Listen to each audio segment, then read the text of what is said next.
Elders Corner.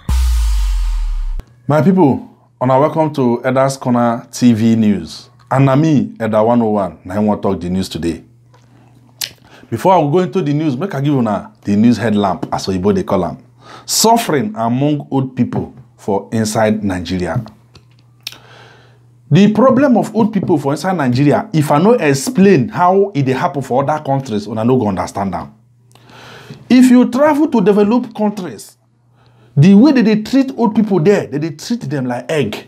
They treat them with respect. Because these people, when they were strong and active, they serve the nation. That is why for inside public bus, they get chair where old people, they sit down. If you sit down there, if old person enter, you go stand up. Those ones who get pain for leg, they get tricycle. Better one, where they sit down, they walk out for street, everything, life good for them. In fact, if you see them, you go like to become old. But Nigeria, if you make mistake old for Nigeria, you be civil servant where they hope for pension. Now you know. You're on your own because government no get respect for them. That is why they will come tell them say, may they leave local government where they dey, may they go state government, go do screening for their pension. Some of them go die for road. Some go die for the venue of the screening. These Oyibo people, they know they do any screening. Once somebody die, they go update record. Everything don't dey. But because our government, they try. They don't get respect for old people. They don't get record. Some people don't die. Some pension people, see they collect their money or people who don't die since 20 years ago. Now, some of the old people for Nigeria, you go see them, go suffer. So some of them go even leave the pension. So they don't want again. They go buy wheelbarrow, go inside market, they push wheelbarrow. Some go plank shade, they push wheelbarrow. Just because Nigeria get government when no they responsible. Old man we don't suffer for you when you're young. Una no fit take care of them. Some of them now don't go inside market because they don't get who they help them.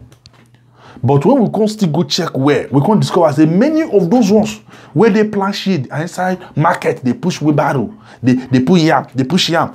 Old man, 70 years old, they push yam. We discover that some of them now then use their hand, go carry firewood where they give them smoke. You know why?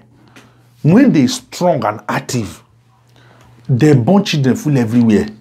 Instead of them to train their children, they follow widow up and down, small girls up and down. At the end of the day, they don't train their children. Now their children are touts.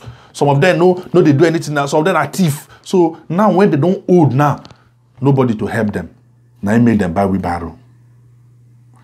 When I see waiting they happen, the reason why we talk this news now be say, if you know, with the advice on us, if you know, say, as you strong now, you get some children where you know they train.